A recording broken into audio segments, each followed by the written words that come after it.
আমাদের টাকা দিয়ে কি এ দেশ চলে নাই? আমার প্রশ্ন, আমরা কি এক টাকা এ দেশে পাঠাই নাই? কেন আমরা রোহিঙ্গাতে গেলাম? আমরা এ দেশের জন্য কিছু করি নাই? আমরা মা বাপ ভাই বোন বউ বাচ্চা সব কিছু ত্যাগ দিয়া আমরা প্রবাসে পড়িয়েছিলাম। কি জন্যে? শুধু আমরা ফ্যামিলির জন্যে?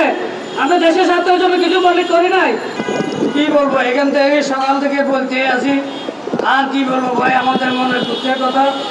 আমি একজন সফল ব্যবসায়ী, আমি ওইখানে ব্যবসা করি। আমরা যখন কোরআন আন্দোলনের পাশে যাই তখন আমরা কেউ কিছু বলে নাই। ঘটনাস্থল থেকে 4 জনকে গ্রেপ্তার করছে, আমরা ভাবছি যে আর কেউকে গ্রেপ্তার করবে না। আমরা দুপুরে শোয়ার পরে ওইখান থেকে আমরা গ্রেপ্তার করে নিয়ে আসি।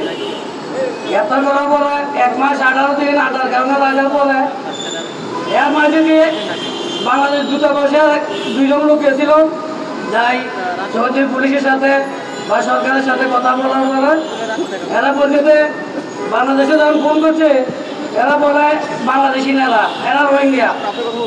আমাদের টাকা দিয়ে কি এ দেশ চলে নাই? আমার প্রশ্ন, আমরা কি এক টাকা এ দেশে পাঠাই নাই? কেন আমরা রোহিঙ্গাতে গেলাম? আমরা এ দেশের জন্য কিছু করি নাই? আমরা মা বাপ ভাই বোন বউ বাচ্চা সব কিছু ত্যাগ দিয়া আমরা প্রবাসে পড়িয়েছিলাম। কি জন্যে? শুধু আমরা ফ্যামিলির জন্যে? আমরা দেশের স্বার্থের জন্য কিছু করি নাই? আমাদের কপালে ছিল রোহিঙ্গা। এখন আমরা মোহাম্মদ ডক্টর ইউনূস স্যারের কাছে আমরা আকুল আবেদন যে আমরা এতগুলি বাঙালি দেশে এসেছি, আমরা এনআইডি কার্ড আছে, আমরা ডিএনআইডি কার্ড আছে, এরপরও আমরা রোহিঙ্গা। যাক, ওইদিকে যাবো না। আমাদের মূল প্রশ্ন হলো, আমরা যে দেশে আছি, আমার 3 ছেলে 1 মেয়ে। আমি কি ছেলেদের লেখাপড়া করান না কি নিজে চলিন? মানুষের ঋণ কিস্তি আছে, আমরা এখন কি করা? আমরা এখন পথে বসে ছাড়া আর কোনো উপায় নাই।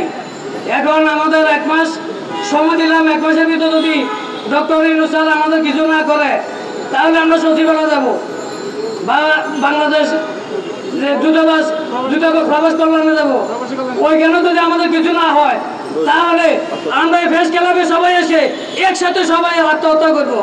এছাড়া আমাদের আর কোনো উপায় নাই। আমি সাংবাদিক ভাইদেরকে বলবো, ভাই আপনারা ইচ্ছা করলে বহু কিছু করতে পারেন, তো আপনারা আকুল আবেদন, আমরা ছোটো ভাই মনে করে, আপনারা ভাই বেতন মনে করে আমাদের এই কথাগুলো সরকারকে তুলে ধরবেন। সরকার যাতে আপনার মাধ্যমে আমাদেরকে সাহায্য করে, আমরা যাতে আপনাদের মাধ্যমে উপকৃত হতে পারি, এটাই আমার কাছে অনুরোধ। আমি সাংবাদিক ভাইদেরকে সালাম দিয়ে আমার বক্তব্য এখানে শেষ করছি। আসসালামু আলাইকুম রহমতুল্লাহ।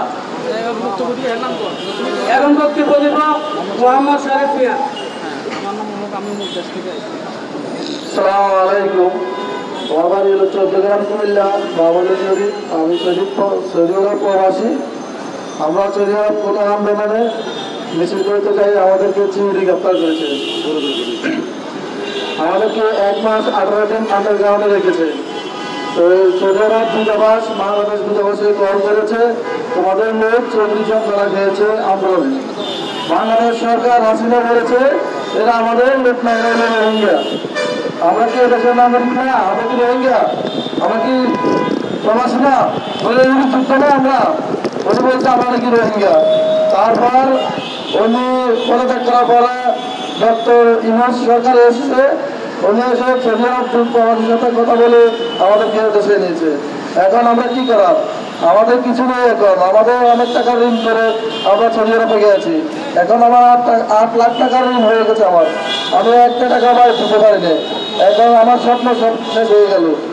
এখন আমাদের একটাই দাবি, ডক্টর ইউনূসের কাছে আমাদেরকে আমাদের কর্মস্থানের ব্যবস্থা করে দেব বা পূর্ণ আবার সৌদি আরব ব্যবস্থা করে দেব।